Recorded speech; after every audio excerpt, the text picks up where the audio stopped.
नमस्कार। आज हम लोग देखेंगे कि महिलाओं में उद्यमिता का विकास कैसे कर सकते हैं। महिला अपने आप में ही एक एंटरप्रेन्योर है। महिलाओं को कुछ सिखाने की ज़रूरत नहीं है, क्योंकि पुराने ज़माने से हम लोग देख रहे हैं कि महिला अपनी फैमिली को, अपनी बिजनेस को, अपनी जितनी चीज़ें हैं उनको बहुत अच्छे से मैनेज करती हैं।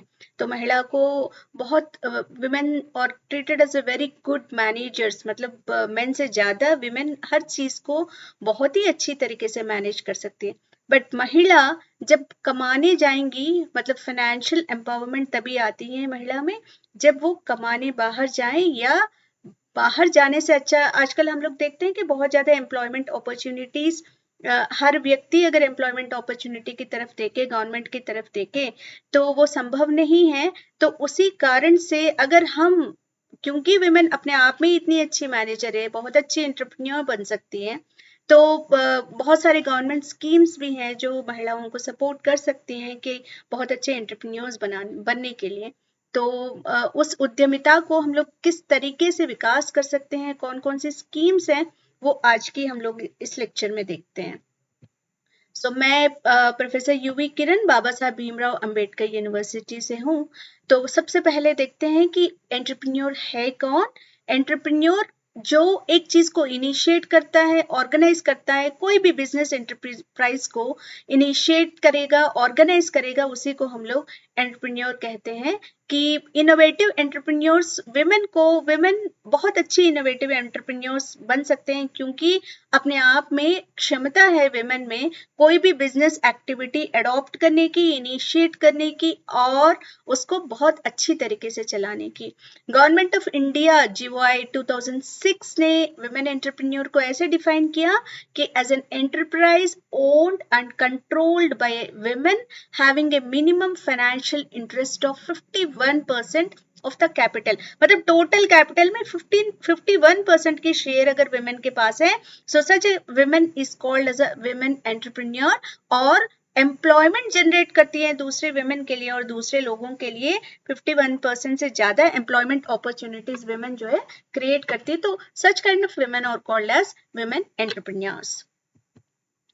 सो अगर हम लोग इंडिया की स्थिति देखें, भारत की स्थिति देखें, करंटली हम लोगों के पास 8.05 मिलियन विमेन एंटरप्रेन्योर्स हैं। मतलब टोटल इंडियन बिजनेस इंडस्ट्री में अगर हम लोग आंकड़े देखें तो 14% टोटल बिजनेस इंडस्ट्री में विमेन एंटरप्रेन्योर्स हैं। और ये भी देखा जाता है कि 79% इनमें, ये 14% में 79% विमेन ऐसे हैं कि जो अपने आप सेल्फ फाइनेंस्ड हैं और अपने आप अपनी एंटरप्राइज को ओन करती हैं। बट ऐसे देखें तो आंकड़े बड़ा प्रोग्रेसिव और प्रॉमिसिंग दिखता है। बट अगर हम लोग देखें कि still women run companies, women owned companies बहुत ही कम है, क्योंकि बहुत सारे हर्डल्स वुमेन को फेस करनी पड़ती हैं। तो उन सारे हर्डल्स को फेस करके आगे बढ़ना कुछ ही वुमेन कर पाती हैं। तो और हमें लगता है कि आज की लड़की इसको और अच्छे से अगर अपना क्षमता बढ़ाएंगे और अपनी कॉन्फिडेंस बढ़ाएंगे और उस ऑलरेडी जो इनहेरेंट क्वालिटी है हम लोगों के अंदर, वुमेन के अंदर, कि हम कुछ भी कर सकते हैं, वो क्वालिटी अगर अच्छे से बढ़ाएंगे और कॉन्फिडेंस बढ़ाएंगे तो हम अपनी मेल काउंटर पार्ट से बहुत आगे जा सकते हैं और बहुत ज्यादा हम लोग अपनी परसेंटेज ऑफ वुमेन एंटरप्रेन्योर्स को बढ़ा सकते हैं। पहले अगर हम लोग देखें विमेन के साथ जुड़े हुए 3 चीज, किचन, किड्स, निटिंग, 3 केस, और फिर 3 पीस के बारे में, मतलब थोड़ा सा बिजनेस की बात करें तो छोटे मोटे चीजें विमेन इन्वॉल्व होते थे। तो जैसे किसी चीज का पाउडर बनाना और उसको बेचना, या पापड़ बनाना, या पिकल्स बनाना, तो यहाँ तक की छोटी मोटी एंटरप्राइजेस विमेन करती थी, तो वहां तक होता था। फिर अगर आजकल आज की स्टेटस में हम लोग देखें तो we can see women in varied fields, इधर it is technological, or it is electronics, or it is energy, or it is engineering, or electricity। मतलब कोई भी चीज में अगर हम लोग देखें, from homemade appliances to homemade products to the engineered and technological products, हर प्रोडक्ट में हमको वुमेन दिखते हैं। तो वो एंटरप्रेन्योरियल एक्टिविटीज हर एरिया में अपने आप को डेवलप करने की कोशिश करते हैं। तो आजकल की लड़कियों को उन कैपेसिटीज को स्वावलंबन हम कैसे बनेंगे?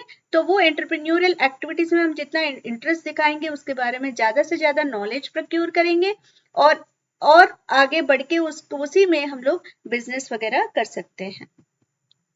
सो अगर हम लोग विमेन एंटरप्रेन्योर्स की कैटेगरीज देखें तो विमेन यूजुअली ऑर्गेनाइज्ड सेक्टर और अनऑर्गेनाइज्ड सेक्टर में काम करते हैं। विमेन ट्रेडिशनल और मॉडर्न इंडस्ट्रीज में दिखते हैं। विमेन को हम लोग अर्बन और रूरल एरियाज में कैटेगराइज कर सकते हैं। विमेन को हम large scale and small scale industries में कैटेगराइज कर सकते हैं।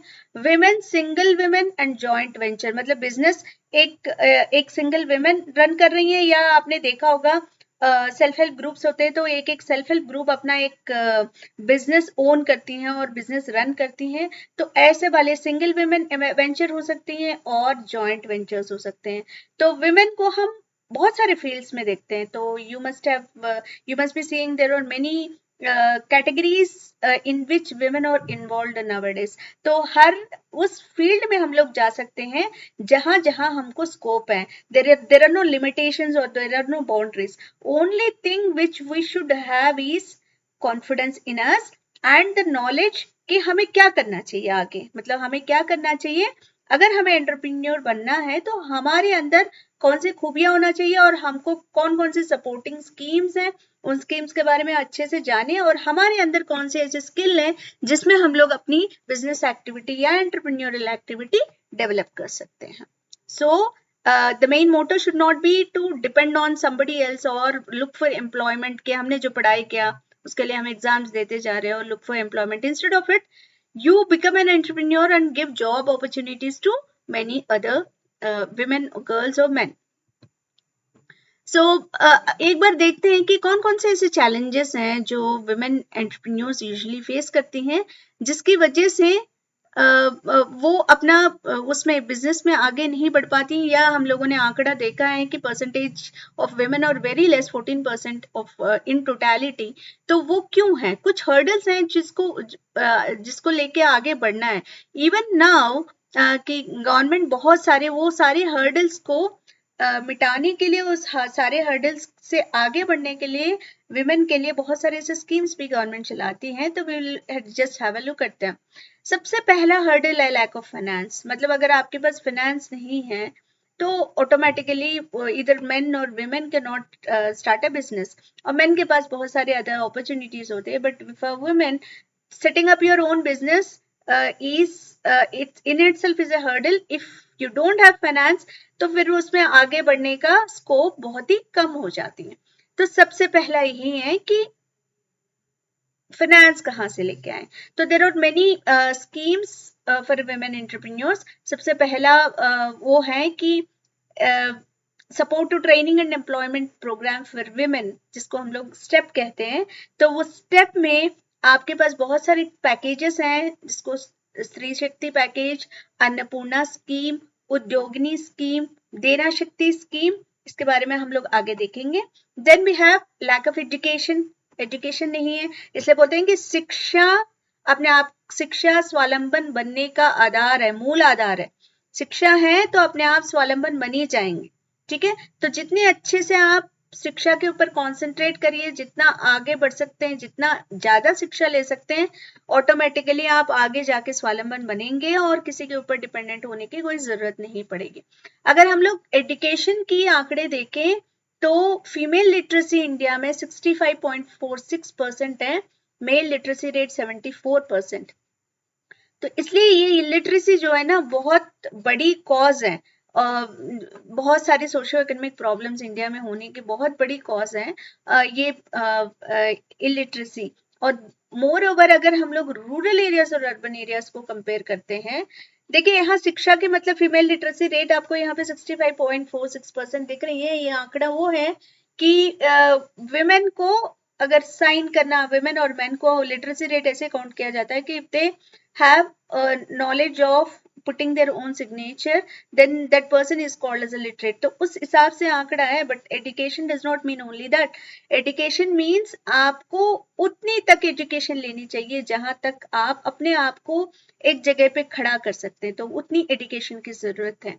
तो स्पेशली अगर हम लोग रूरल एरियाज की बात करें तो रूरल एरियाज में मतलब प्राइमरी एजुकेशन तक शायद लड़कियां पढ़ लेते हैं, सेकेंडरी एजुकेशन तक चले जाते हैं, बट हायर एजुकेशन की अपॉर्चुनिटीज रूरल एरियाज में अपने आप में बहुत कम है, जिसकी वजह से we cannot see many women from rural areas who go into the higher education. मगर there are many government schemes to promote women education in India, जैसे बेटी बचाओ बेटी पढ़ाओ योजना, देन जिसमें हम एजुकेशन को प्रोपगेट करते हैं, प्रोटेक्ट करते हैं, गर्ल्स को सर्वाइवल के लिए ये बताते हैं कि बेटे को बचाओ और बेटे को पढ़ाओ। बेटे को कैसे बचाओगे? बेटे को पढ़ा के बचाओगे।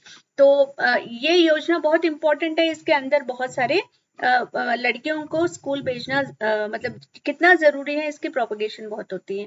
Then Mahila E Haat multilingual web based platform to promote, मतलब ये आप महिलाओं को स्वावलंबन बनाने के लिए और उस फील्ड में एजुकेशन देने के लिए एक स्कीम है महिला ई हार्ट, जिसमें विमेन को मार्केटिंग स्किल्स सिखाया जाता है। Then there is one more scheme Mahila Shakti केंद्र। ये क्या करते हैं कि रूरल विमेन को एम्पावर करती हैं, उनको एजुकेट करती हैं डिजिटल लिटरेसी के बारे में, बहुत सारी क्या क्या एम्प्लॉयमेंट अपॉर्चुनिटीज हैं, बहुत सारे स्किल डेवलपमेंटल एक्टिविटीज पे ट्रेनिंग देती हैं, हेल्थ पे न्यूट्रिशन पे, इन सारी चीजों में महिला शक्ति केंद्र इन लोगों को विमेन को ट्रेन करती हैं, गर्ल्स को और विमेन को ट्रेन करती हैं और उनको एम्पावर करने का काम करती है। Third hurdle, major hurdle is low risk taking abilities. तो ये है कि अगर मान लीजिएगा कि अगर फाइनेंस नहीं है तो कहीं से उधार लेना और कहीं और से लेके फिर उसको स्पेंड करके फिर उसके बाद उसको मतलब उसको सफाइज करना, ये सारी कैपेबिलिटीज कहते हैं कि लो रिस्क टेकिंग एबिलिटीज विमेन में कम होने की वजह से क्या करते हैं कि विमेन थोड़ा सा सेफ रोल प्ले करने की कोशिश करते हैं कि अगर हमारे पास सब कुछ है तो then I will go into business. And moreover everybody knows this कि बिजनेस में अब जब तक स्मार्ट प्ले नहीं करेंगे तब तक रिस्क इन्वॉल्व होती ही है। तो वो स्मार्ट प्ले करना आपको अपने आप में वो इंडिपेंडेंट वेंचर जब हम लोग स्टार्ट करते हैं तो वो स्मार्ट प्ले करना थोड़ा बहुत स्टार्टिंग में ईदर मैन और विमेन एवरीबडी प्लेस हर्डल्स। तो वो जैसे कोई प्रॉब्लम आती है तो पीछे नहीं हटना चाहिए, तो थोड़ा सा उस प्रॉब्लम को फेस करके कैसे आगे बढ़ना है और उसको और आगे कैसे बढ़ाना है, ये सोचते हुए women को entrepreneurial activities को take up करना चाहिए। And the fourth major hurdle is family responsibilities. बोलते हैं ना कि विमेन की प्राइमरी ड्यूटी होती है कि to take care of family and male is the bread winner. ये हम लोगों के यहाँ पे बोलते हैं कि male is the bread winner, women has to take care of the family. So बहुत सारे विमेन ऐसे होते हैं कि जिनके अंदर क्षमता होती है, जो बहुत कुछ करना चाहते हैं, जिनके अंदर बहुत सारे कैपेबिलिटीज होते हैं, बहुत पढ़ा लिखे महिलाएं भी होते हैं, क्योंकि उनकी फैमिलीज उनको सपोर्ट नहीं करती हैं बाहर जाके काम करने की या बिजनेस वेंचर स्टार्ट करने की। तो और अब कुछ महिलाएं ऐसे होती हैं कि जो जिनको लगता है कि हमारी प्राइमरी रिस्पॉन्सिबिलिटी फैमिली को प्रोटेक्ट करनी है और उसके लिए हम मतलब बहुत सारे सैक्रिफाइसेस करने की, उसमें this is one of the sacrifice कि हम कुछ नहीं करेंगे, मतलब I will be dependent on my family and I'll look after my family. That's the prime responsibility. Of course, women की responsibility है family को देखना, but each one of the family member has equal responsibility of taking care of family. It is not only of women. So family responsibilities की वजह से बहुत सारे women बहुत मतलब दो क्षमता होने के बाद भी एंटरप्रेन्योरियल एक्टिविटीज टेकअप नहीं कर पाते। Then poor networking skill. आपने देखा होगा कि बिजनेस में बहुत इंपॉर्टेंट है नेटवर्क करना, लोगों से बात करना और नेटवर्किंग बनाना, बहुत क्लाइंट्स को कस्टमर्स को डील करना, ये बहुत बड़ी रोड ब्लॉक होती हैं विमेन के अंदर कि एक तो सेफ्टी इश्यू भी होती हैं और उसकी वजह से भी नेटवर्किंग थोड़ा सा नेटवर्किंग कम करने की रीजन ये भी होती है, सेफ्टी इश्यू भी होती है।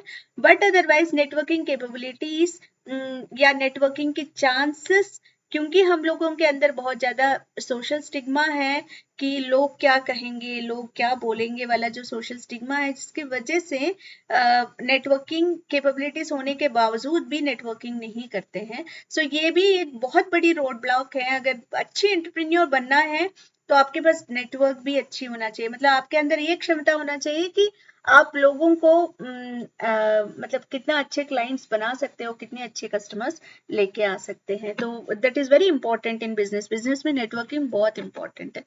And then, of course, as I was telling, safety and security issues. Lack of safety and security is one of the biggest women entrepreneurs challenges in India. तो इसमें बेसिकली ये होता है कि आपको लॉन्ग वर्किंग आवर्स काम करनी होती हैं, बहुत डेडिकेशन के साथ काम करनी होती है। स्पेशली जब बिजनेस इनिशियल स्टेज में होती है तो you have to spend lot of time in it and maybe you have to work for longer hours. तो वो सेफ्टी एंड सिक्योरिटी इश्यूज भी आते हैं, बट आई थिंक इन सबको फेस करते हुए women अपने आप को स्वावलंबन बनाना है तो women has to take care of herself in terms of safety and security also, and अगर ये कर लेंगे तो फिर बाकी सारी चीजें मतलब पोअर नेटवर्किंग स्किल्स, विमेन के अंदर पोअर नेटवर्किंग स्किल्स नहीं है। वही मैंने कहा ना कि क्योंकि सोशल स्टिग्मा ऐसी है कि नेटवर्किंग करना हम लोग मतलब विमेन यूजुअली गर्ल्स अवॉइड करते हैं। तो networking is very very important prime factor in success of any business venture. तो इन सारे हर्डल्स को फेस करते हुए, इन सारे चैलेंजेस को फेस करते हुए जब विमेन को एक एंटरप्रेन्योर बनना है तो गवर्नमेंट बहुत सपोर्ट कर रही है। Government has many schemes. Okay, जो स्मॉल स्केल इंडस्ट्रीज हैं, जो गवर्नमेंट और पब्लिक इंस्टीट्यूशंस रन करते हैं, जैसे फूड कैटरिंग इंडस्ट्री है, या बहुत सारे ऐसे स्कीम्स हैं। बहुत सारे women equipment, utensils, setting up trucks etcetera, women can sell packed food items, snacks. बहुत कॉमन बिजनेस है स्पेशली रूरल एरियाज में या अंडर ट्रोडन एरियाज में। और ये इतनी सारे बिजनेस विमेन कर सकती हैं और विमेन को गवर्नमेंट सपोर्ट करती है। लोन लिमिट एमएसएमई स्कीम के अंदर लोन लिमिट है 50,000, एक विमेन को 50,000 रुपीज मिलती है एमएसएमई स्कीम के अंडर। जिसमें कुछ स्कीम्स ऐसे हैं जो भारतीय महिला बैंक बिजनेस लोन, ये बैंकिंग स्कीम विमेन को सपोर्ट करती है लार्ज स्केल में, मतलब इसका लिमिट है 20 crore. Okay, so it provides economic empowerment to women. Bharatiya Mahila bank business loan 20 कर मतलब बिजनेस प्रपोजल स्ट्रॉन्ग होना चाहिए। अगर आपकी बिजनेस प्रपोजल में लगता है कि हाँ इसमें दम है तो 20 करोड़ तक भारतीय महिला बैंक बिजनेस लोन देती है for women. Then there is one more scheme called as मुद्रा योजना स्कीम। ये विमेन को सपोर्ट करती है लार्ज स्केल बिजनेसेस करने के लिए, और it also provides economic empowerment to women and the loan limit is again 20 crores. Then there is one more scheme called as Orient महिला विकास योजना स्कीम। ये स्कीम 51% शेयर कैपिटल अगर सेपरेटली हो, collectively हो, एक विमेन को होना चाहिए, और इंटरेस्ट रेट अप टू 2%, और इसका पीरियड ऑफ रिपेमेंट है 7 years और लोन लिमिट 25 lakhs तक देती है। तो कोलैटरल बॉन्ड रख के यहाँ से लोन लिया जा सकता है, और यहाँ कंसेशन रेट, इंटरेस्ट रेट इसका 2% है और 7 years के अंदर इसको पे करना है। The loan limit is 25 lakhs. It is Orient महिला विकास योजना scheme. There is one more scheme called as देना शक्ति स्कीम। ये भी वुमेन एंटरप्रेन्योर्स के लिए है, बट ये इसमें लिमिटेशन ये है कि ये उन वुमेन को दिया जाता है जो एग्रीकल्चर, रिटेल, मैन्युफैक्चरिंग और जो छोटे छोटे माइक्रो क्रेडिट ऑर्गेनाइजेशन है, जैसे सेल्फ हेल्प ग्रुप्स हैं, इन सबको दिया जाता है। और इसका जो लोन लिमिट है 20 lakhs है। और ये जिस तरीके के सेक्टर हम लोग डिसाइड करते हैं, ये तो एग्रीकल्चर में, रिटेल में, तो उस हिसाब से उसकी लोन लिमिट कम और मतलब जितना जरूरत है उस हिसाब से उसकी लोन मिलती है। देना शक्ति स्कीम। देन देर इज प्रधानमंत्री रोजगार योजना, जिसको हम लोग PMRY से बहुत अच्छे से जानते हैं कि विमेन के लिए बेस्ट स्कीम है, सोशली और फाइनेंशियली विमेन को सपोर्ट करने के लिए this is the best scheme. This scheme covers both urban and rural areas, और इसमें कॉस्ट में, एलिजिबिलिटी में, सब्सिडी लिमिट्स में टाइम पे बहुत सारे अमेंडमेंट्स होती रहती हैं। लोन सब्सिडी अमाउंट इसका है 15% of the project cost. Upper ceiling इसका है 12,500 पर बोरोवर एज अ रेस्ट्रिक्शन। और सारे जितने इंडस्ट्रीज हैं, ट्रेड्स हैं, सर्विसेज हैं, सब के लिए मिलती हैं। और हायर अपर एज लिमिट इसका है 35 इयर्स, और loan limit is 2 lakh rupees. और सर्विस और इंडस्ट्री में अगर लोन लेना है तो इसका लोन लिमिट है 5 लाख रुपीस। प्रधानमंत्री रोजगार योजना। Then there is one more scheme called as Udyogini scheme. ये विमेन को सेल्फ रिलायंट बनाने में, विमेन को एम्पावर करने में, इकोनॉमिकली एम्पावर करने में बहुत अच्छे से सपोर्ट करती है। जिनके पास, मगर ये उन्हीं लोगों के लिए है जिनकी family income less than 40,000 rupees per annum है, तो इन लोगों को लोन्स देते हैं। और इनकी जो लोन की अपर लिमिट है it is up to 1 lakh rupees. Then there is Sent Kalyani scheme. This is targeted to both new businesses and also those who aim to expand. मतलब ऑलरेडी हमारे पास बिजनेस है, हम उनको और एक्सपैंड करना चाहते हैं, तो उन लोगों के लिए भी सेंट कल्याणी स्कीम है। इसका फ्री लोन है, कोलैटरल फ्री लोन, मतलब आपको कोई सिक्योरिटी रखने की जरूरत नहीं है, 0 प्रोसेसिंग फीस है। ये लोन ले सकते हैं जो ऑलरेडी एग्जिस्टिंग बिजनेस वुमेन है वो भी ले सकते हैं, या कोई नया बिजनेस वेंचर आपको स्टार्ट करना है तो वो भी ले सकते हैं। तो इसका जो लोन लिमिट है it is 100 lakhs। Then the other program is Mahila Udhyam Nidhi scheme. This aims to meet the gap in equity. ये छोटी छोटी स्मॉल स्केल इंडस्ट्रीज को, एमएसएमईज को डिफरेंट इंडस्ट्री में अपने आप को एक्सेल करने के लिए कोऑपरेट करती हैं, सपोर्ट करती हैं। इसको रीपे करने के लिए जो टाइम लिमिट दिया हुआ है that is 10 years, and the upper limit of the loan which will be given in this scheme is up to 10 lakhs. So these are the various schemes through which a women can be empowered. मतलब अगर आप लोगों में किसी को, कोई भी महिला को अपने आप को स्वावलंबन बनाना है, कोई भी बिजनेस वेंचर स्टार्ट करना है, तो गवर्नमेंट बहुत सपोर्ट करती है। तो महिलाओं को या गर्ल्स को, आप लोगों को सोचना चाहिए, नई जनरेशन को, नई पीढ़ी को ये सोचना चाहिए, हम किसी के ऊपर डिपेंडेंट नहीं बनेंगे, हम अपने आप इंडिपेंडेंट बनेंगे। And I will support many other people who are in need of it. मतलब हम employment opportunities create करेंगे। I will not look towards somebody कि हमको कोई और employment opportunity देंगे। तो आप लोग सब अच्छे entrepreneurs बने, अच्छे शिक्षा लें। शिक्षा बहुत अच्छी, मैंने जैसे कहा है कि शिक्षा ही आपको स्वावलंबन बनाती है। जितना अच्छे से शिक्षा लेंगे, शिक्षा पे पूरी कंसंट्रेट करिएगा, और अभी से सोचिएगा हमको कौन सी वेंचर डालनी है, और जिसके लिए हम इन प्रोग्राम बहुत कम टाइम था, बहुत कम समय दिया गया था, तो मैं बहुत अच्छे से उसको पूरे एक्सपैंड करके एक्सप्लेन नहीं किया। तो आप अगर इनसाइट्स में चले जाएंगे तो ये सारी स्कीम्स के बारे में आपको बहुत डिटेल्ड वे में मिलेगा इंफॉर्मेशन। बाकी आप लोग ये सोचिएगा कि हमको कौन सी वेंचर में हमको इंटरेस्ट है और मार्केटिंग किस में अच्छी है। आप देखते रहिएगा कि आगे जाके अगर मुझे एंटरप्रेन्योर बनना है, कौन से ऐसे एरिया है जिसमें मैं एक्सेल कर सकती हूँ, जिसमें हम बहुत अच्छे से परफॉर्म कर सकते हैं। और जो हम कहते हैं कि महिलाओं के पास बहुत सारी हर्डल्स हैं, उन सारे हर्डल्स को आज की लड़की बिल्कुल पार कर सकती हैं और आगे बढ़ सकती हैं। आप लोग सब स्वावलंबन बनिएगा, आप लोग सब एक अच्छे एंटरप्रेन्योर बनेंगे, ये हमारी आकांक्षा है। Thank you so much for giving this opportunity. नमस्कार।